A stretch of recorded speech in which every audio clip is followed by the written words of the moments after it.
제가 병원 응급실 천장을 올려다보면서 이제 끝이구나 했던 그 순간을 여러분은 상상이나 해보신 적 있으세요? 저는 그때 64년을 살면서 처음으로 제 인생이 정말 끝날 수도 있다는 걸 실감했거든요. 그런데 더 놀라운 건 그 순간 제 머릿속에 떠오른 게 뭐였는지 아세요? 통장 잔고도 아니고 자식들 결혼 걱정도 아니고 나는 도대체 뭘 위해 살았나 하는 그 한 가지 질문이었어요. 눈물이 주르륵 흘러내리더라고요. 여러분, 혹시 지금 이 순간이 마지막이라면 여러분 인생에서 가장 후회되는 게 뭘까요? 저는 겉으로 보기엔 참 성실한 사람이었어요. 38년째 교회 다니는 안수집사잖아요. 새벽 기도도 빠지지 않고 헌금도 꼬박꼬박 드리고 주일날 교회 주차 봉사도 했거든요. 그런데 솔직히 말씀드리면 제 신앙생활은 그냥 습관이었어요. 마치 아침에 세수하고 양치하는 것처럼 그냥 해야 되니까 하는 거였죠. 기도할 때도 진짜 하나님과 대화하는 게 아니라 그냥 건강하게 해주세요. 사업 잘 되게 해주세요. 자식들 좋은데 취직하게 해주세요. 이런 소원만 나열하는 거였더라고요. 예배 시간에 설교 들을 때도 졸거나 아니면 오늘 택시 손님은 많이 탈까? 이런 생각만 했어요. 그렇게 38년을 교회 다녔는데 제 삶은 왜 이렇게 힘들기만 했을까요? 퇴직하고 나서 택시 운전 시작한 게 벌써 3년째거든요. 하루에 12시간씩 운전해서 버는 돈이 280만 원이에요. 그런데 신용대출 상환금으로 매달 112만 원이 나가요. 집세 85만 원 내고 나면 남는 게 83만 원이거든요. 그걸로 부부가 먹고 살고 아들 대학원 등록금도 보태줘야 하고 교회 11조에 헌금까지 드리려니 정말 숨이 막혔어요. 아내는 매일 한숨만 쉬고 저는 손님 없는 새벽 3시에 택시 안에서 혼자 눈물 흘리곤 했죠. 그날도 똑같은 하루였어요. 2024년 11월 15일 금요일 밤 11시 47분이었거든요. 수원역에서 막 손님을 태웠는데 젊은 남자분이 급하게 병원으로 가자고 하시더라고요. 저도 빨리 한 건이라도 더 해야 하니까 속도를 좀 냈죠. 그런데 교차로를 지나는 순간 왼쪽에서 신호를 무시하고 달려오는 SUV 차량이 보이는 거예요. 하는 순간 쾅 하는 굉음과 함께 제 몸이 공중에 붕 떠올랐어요. 유리창이 박살나는 소리, 철판이 구겨지는 소리, 비명소리가 한꺼번에 들리더니 갑자기 고요해졌어요.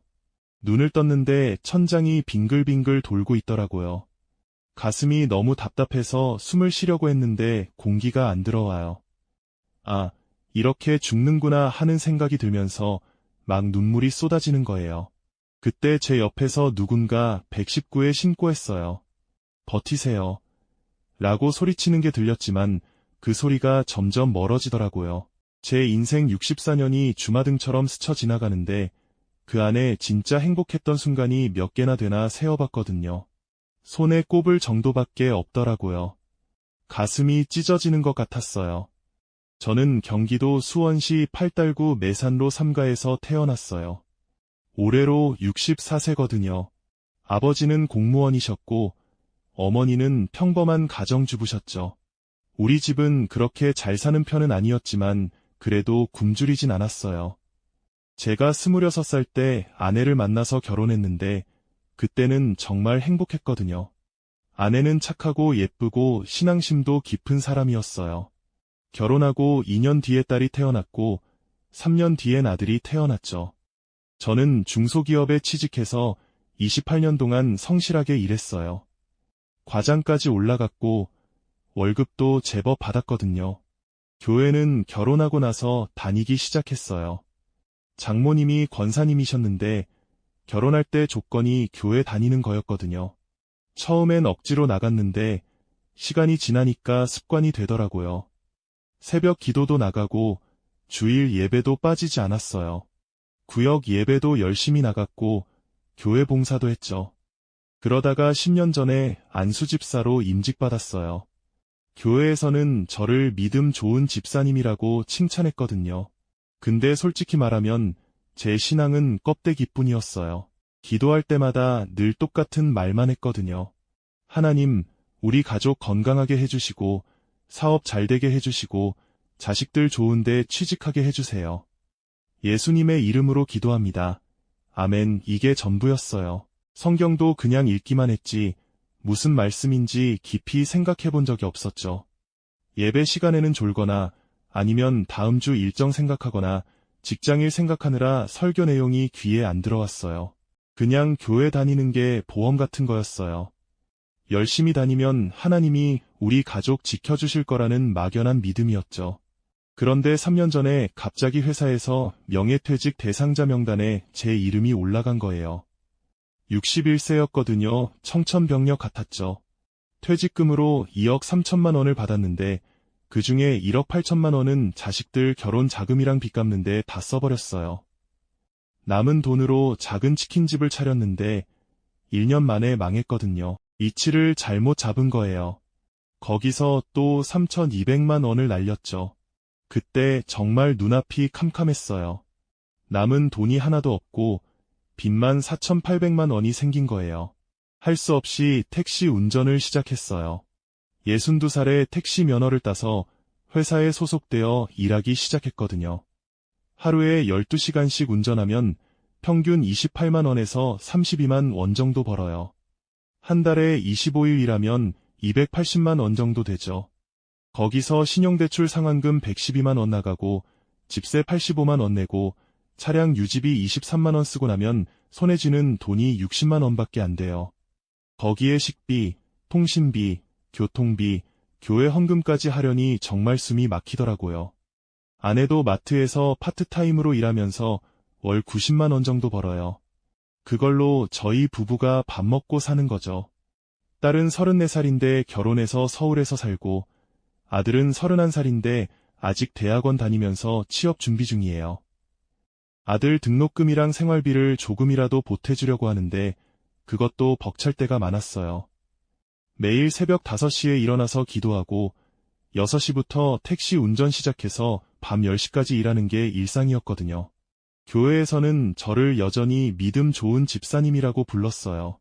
근데 제 마음속은 온통 원망과 불평으로 가득 차 있었죠. 하나님, 제가 38년 동안 교회 다니고 헌금도 드리고 봉사도 했는데 왜 제 인생은 이 모양인가요? 교회 안 다니는 사람들은 더 잘 사는 것 같은데 왜 저는 이렇게 힘들어야 하나요? 이런 생각을 매일 했어요. 기도할 때도 진심이 안 담겼고 예배 드릴 때도 그냥 형식적으로만 했죠. 성경 말씀이 귀에 안 들어왔어요. 그러다가 그 사고가 난 거예요.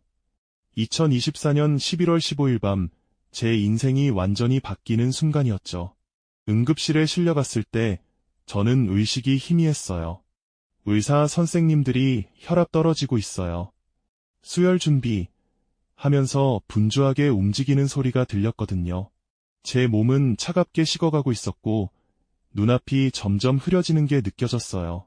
아, 이제 정말 죽는구나 하는 생각이 들면서 갑자기 제 인생이 주마등처럼 스쳐 지나가는 거예요. 어린 시절, 결혼식, 아이들이 태어나던 날, 회사에서 일하던 모습들이 빠르게 지나가더라고요. 그런데 이상한 건 그 모든 장면들 속에서 제가 진짜 행복해하는 모습이 거의 없더라고요. 항상 뭔가에 쫓기고 불안해하고 돈 걱정하고 미래 걱정하는 모습뿐이었어요. 눈물이 주르륵 흘러내리는데 손을 움직일 힘도 없었죠. 그때 마음속으로 외쳤어요.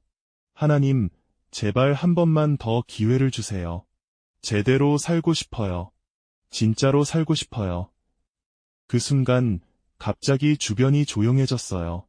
아니, 정확히 말하면 소리가 들리지 않는 게 아니라 제가 그 소리들과 분리된 느낌이었거든요.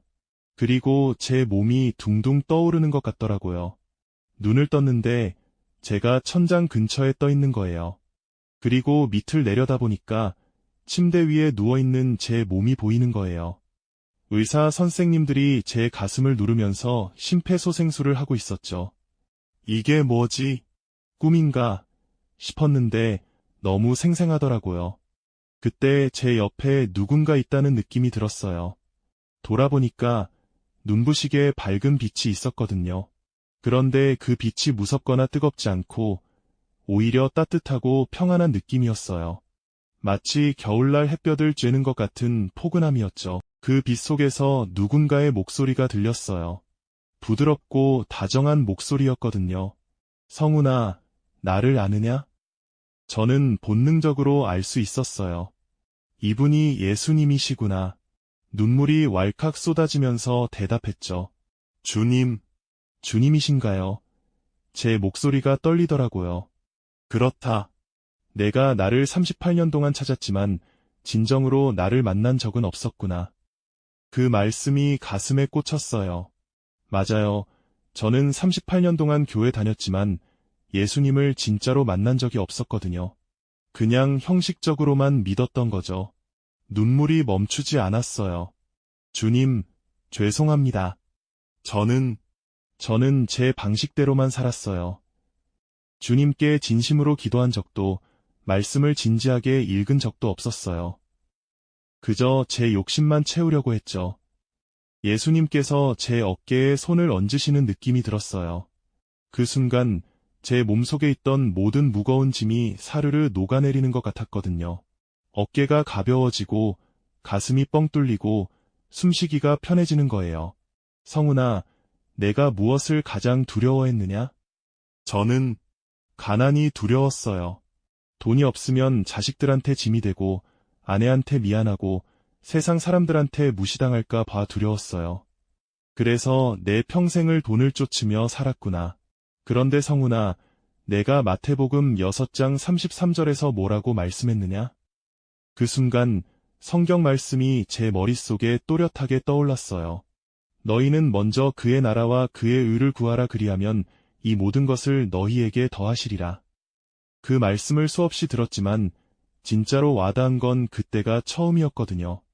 주님, 저는 그 말씀을 믿지 않았어요. 제 힘으로 살아야 한다고 생각했죠. 성훈아, 내가 언제 너를 혼자 두었느냐? 내가 택시를 운전할 때도, 밤늦게 혼자 눈물 흘릴 때도, 비 때문에 괴로워할 때도 나는 항상 내 곁에 있었다.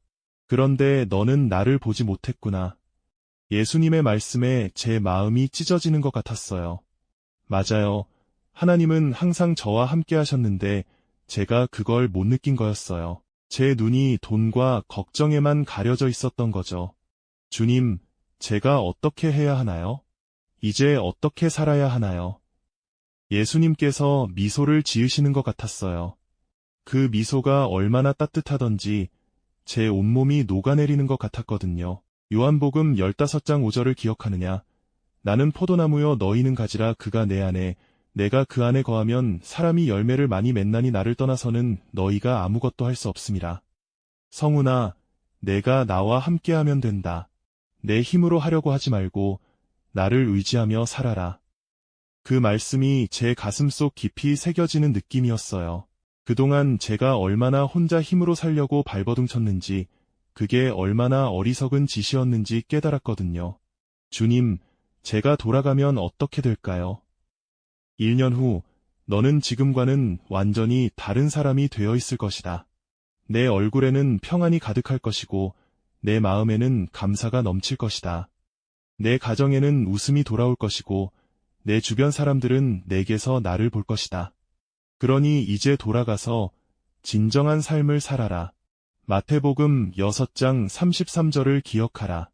너희는 먼저 그의 나라와 그의 의를 구하라 그리하면 이 모든 것을 너희에게 더하시리라. 이 말씀이 내 인생의 나침반이 되게 하라. 그 순간 갑자기 제 몸이 아래로 쭉 당겨지는 느낌이 들었어요. 그리고 숨이 턱 막히면서 눈을 번쩍 뜨니까 응급실 천장이 보이는 거예요.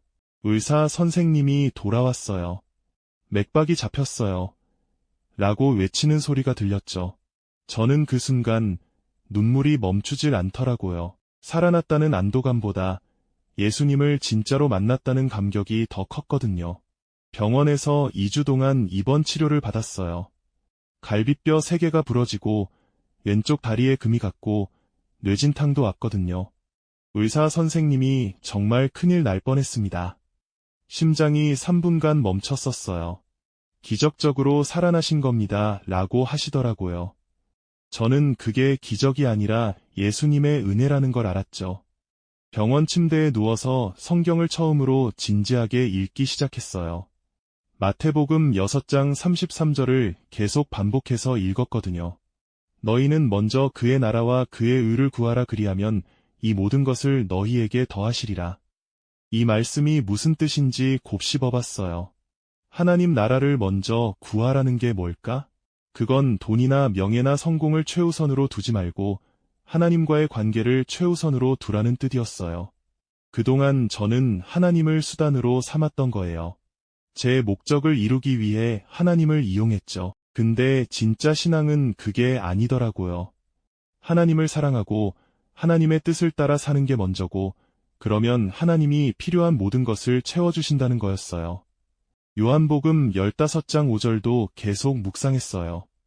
나는 포도나무요 너희는 가지라. 그가 내 안에 내가 그 안에 거하면 사람이 열매를 많이 맺나니 나를 떠나서는 너희가 아무것도 할 수 없음이라. 이 말씀도 너무 명확하더라고요. 제가 예수님과 연결되어 있지 않으면 제 힘으로는 아무것도 할 수 없다는 거였어요. 그동안 제가 왜 그렇게 힘들었는지 알겠더라고요. 예수님 없이 제 힘으로만 살려고 했으니까요. 빌립보서 4장 19절도 읽었어요. 나의 하나님이 그리스도 예수 안에서 영광 가운데 그 풍성한 대로 너희 모든 쓸 것을 채우시리라. 이 말씀을 읽으면서 하나님이 제 필요를 아시고 채워주실 거라는 확신이 생겼거든요. 더 이상 걱정하지 않아도 된다는 평안이 찾아왔어요. 퇴원하는 날 아내가 병원에 데리러 왔는데 제 얼굴을 보더니 깜짝 놀라는 거예요. 당신 얼굴이 왜 이렇게 밝아졌어요? 뭔가 달라 보여요. 저는 아내의 손을 꼭 잡고 말했죠. 여보, 나 예수님 만났어. 진짜로 만났어. 이제 우리 인생 달라질 거야. 아내 눈에도 눈물이 고이더라고요. 집에 돌아와서 가장 먼저 한 일은 새벽 기도였어요. 근데 이번엔 달랐어요. 형식적으로 하는 게 아니라 진심으로 하나님과 대화하는 기도였거든요. 하나님 아버지, 이제 제가 주님만 의지하겠습니다. 마태복음 6장 33절 말씀대로 먼저 하나님 나라와 의를 구하겠습니다. 제 인생의 주인은 제가 아니라 주님이십니다. 주님께서 인도하시는 대로 살겠습니다. 이렇게 기도하니까 마음에 평안이 찾아오는 거예요. 퇴원하고 3일째 되던 날 놀라운 일이 일어났어요. 택시 회사에서 전화가 온 거예요. 집사님, 사고 난 거 알고 있는데요. 회사에서 1호금 명목으로 150만 원 드리기로 했습니다. 그리고 상대방 보험사에서 치료비랑 위자료 합쳐서 1,350만 원 보상해 주기로 했어요. 저는 깜짝 놀랐죠. 제가 생각했던 것보다 훨씬 많은 금액이었거든요. 그 돈으로 당장 급한 빚 1,500만 원을 갚았어요. 마음이 한결 가벼워지더라고요.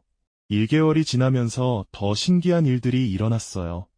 제가 다니는 교회 담임 목사님께 제 간증을 나눴거든요. 죽음의 문턱에서 예수님을 만난 이야기를요. 목사님이 눈물을 흘리시면서 집사님, 하나님께서 집사님을 귀하게 쓰실 겁니다. 앞으로 많은 사람들에게 간증하시게 될 거예요. 라고 하시더라고요. 그리고 다음 주일 예배 때 저를 간증 시간에 세워주셨어요. 간증을 하는 동안 교인들이 울면서 들었어요. 예배가 끝나고 나서 여러 사람들이 다가와서 집사님 간증 듣고 은혜 받았습니다. 저도 형식적으로 신앙생활하고 있었는데 각성하게 됐어요. 라고 말씀하시더라고요. 그때 깨달았어요. 하나님이 저를 이렇게 경험하게 하신 이유가 있다는 거요. 다른 사람들에게 진짜 신앙이 뭔지 전하라고 하신 거였어요. 2개월째 되던 날, 딸아이가 갑자기 집에 찾아왔어요. 결혼하고 나서는 명절에나 한 번씩 보는데 그냥 찾아온 거죠. 딸이 제 손을 꼭 잡으면서 아빠, 제가 회사에서 승진했어요. 그리고 월급이 75만 원 올랐거든요. 아빠 택시 운전하시는 거 너무 마음 아팠는데 이제 제가 매달 50만 원씩 드릴게요. 라고 하는 거예요. 눈물이 주르륵 흘러내렸죠. 하나님이 딸아이 마음을 움직이신 거예요. 3개월째 아들이 취업에 성공했어요. IT 회사에 취직했는데 연봉이 4,200만 원이었거든요.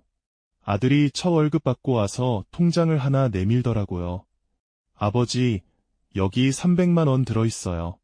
앞으로 매달 제 월급에서 일부는 아버지께 드릴게요. 그동안 고생 많으셨어요. 저는 그 자리에서 울음을 터뜨렸어요. 하나님이 빌립보서 4장 19절 말씀대로 제 쓸 것을 채워주시는 거였거든요. 4개월째 택시를 운전하는데 마음이 완전히 달라졌어요. 예전에는 손님을 태우는 게 그냥 돈 버는 수단이었는데 이제는 한 분 한 분이 하나님이 만나게 해주신 소중한 사람으로 보이는 거예요. 손님들한테 친절하게 대했더니 팁을 주시는 분들도 많아졌고 단골 손님도 생기기 시작했어요. 하루 수입이 평균 34만 원으로 올랐거든요.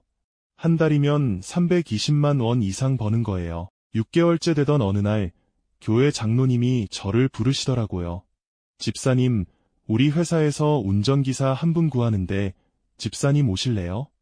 월급은 350만 원 드리고 주말은 쉬시고 4대 보험도 다 들어드릴게요. 저는 깜짝 놀랐죠. 택시 운전보다 훨씬 안정적인 일자리였거든요.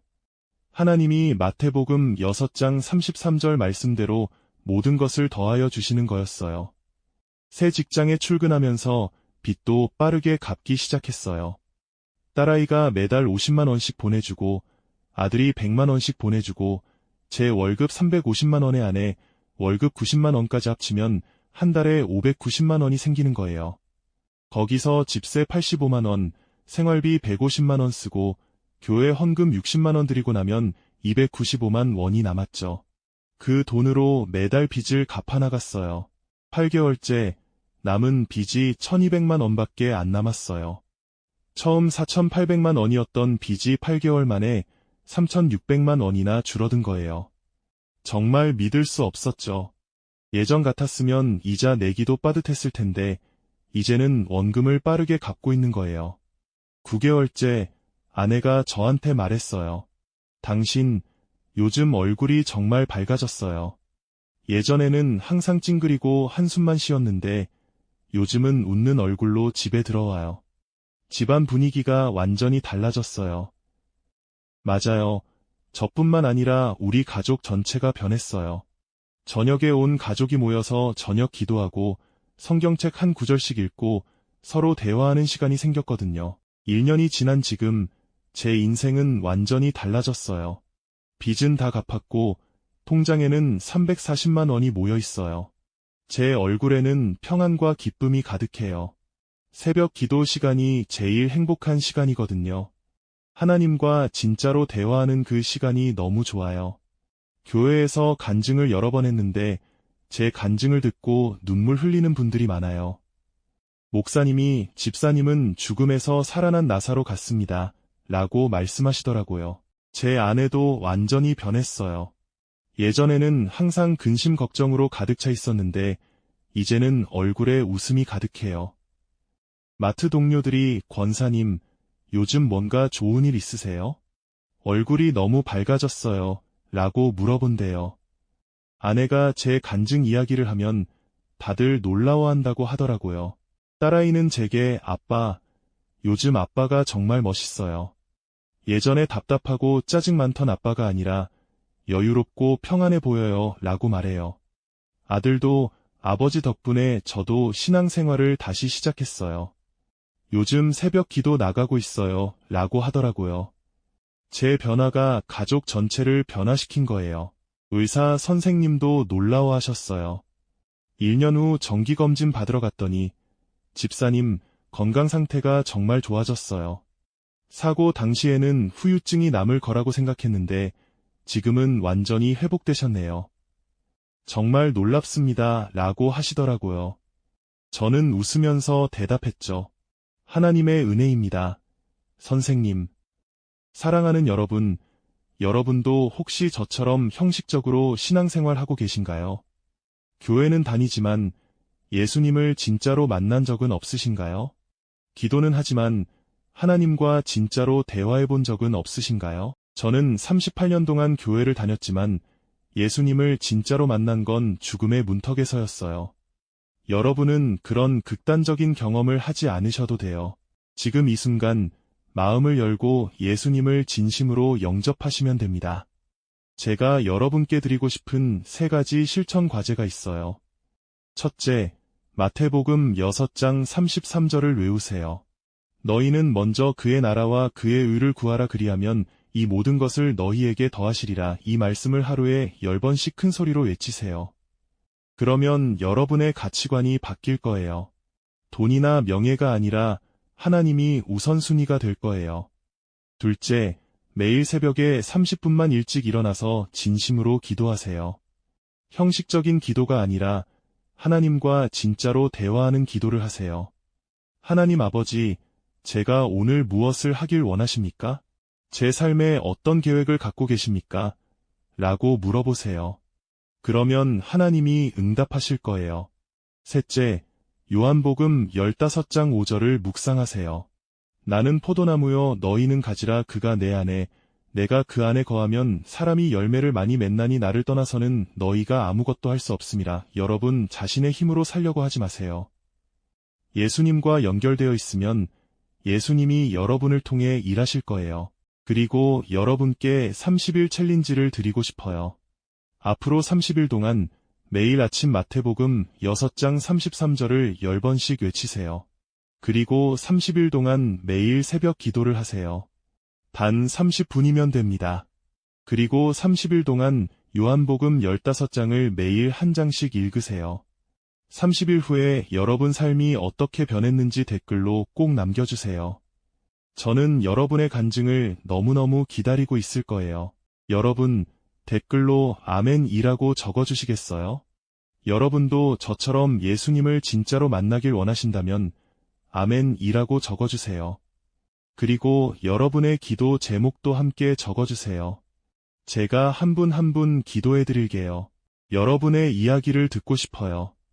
여러분도 저처럼 신앙생활에 어려움을 겪고 계신가요? 아니면 형식적인 신앙에서 벗어나고 싶으신가요? 댓글로 나눠주세요. 우리 함께 기도하고 은혜 나누면서 성장해요. 그리고 구독 버튼 꼭 눌러주세요. 제가 앞으로 더 많은 간증 영상을 올릴 거거든요. 죽음에서 살아난 사람의 진짜 신앙 이야기를 계속 나눌 거예요. 여러분의 구독과 좋아요가 저에게 정말 큰 힘이 됩니다. 구독하시고 알림 설정까지 해주시면 새로운 영상 올라올 때마다 바로 보실 수 있어요. 여러분과 함께 은혜 나누고 싶어요. 마지막으로 여러분을 위해 기도드릴게요. 하나님 아버지, 이 영상을 보고 계신 모든 분들을 축복해주세요. 이분들도 저처럼 예수님을 진짜로 만나게 해주세요. 형식적인 신앙에서 벗어나서 살아계신 하나님을 경험하게 해주세요. 마태복음 6장 33절 말씀대로 먼저 하나님 나라와 의를 구하는 삶을 살게 해주세요. 그래서 하나님이 필요한 모든 것을 채워주시는 은혜를 경험하게 해주세요. 예수님의 이름으로 기도합니다. 아멘. 오늘도 이 귀한 시간 함께 해주셔서 정말 감사드려요. 여러분 모두 하나님의 크신 은혜와 축복이 가득하시길 기도할게요. 다음 영상에서 또 만나요. 사랑합니다, 여러분.